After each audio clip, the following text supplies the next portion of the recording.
Tamo, o tamo. Kaidaure? Tamo se. Kaidaurugi ibem nangbo? Ay gilohongbagido. Luhongbo kaidauraba? As, fijangido haiba. Adugidamakta karimda waruranu.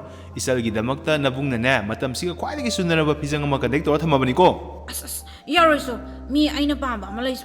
As, hana connect pudi tawsalurine. Farine, isalna pami dubu karamba phijang nune. Adu bro tamo, Niltom Enterprises.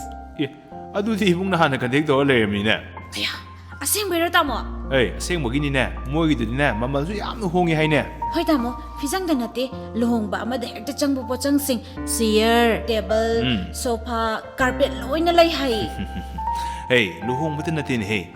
Ipan Churakaran, Asti, Sorat, asina singbada tangay fadana sangi posing kuda moina harabada semena kanat phakna singbasune loi lei ko.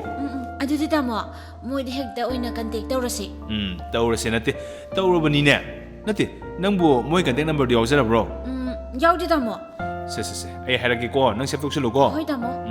Se 9615 9615 270 270 844. 844. Yadra? Yani tamo. Aseng mamakni ngasi maglengsin birao Niltom Enterprises.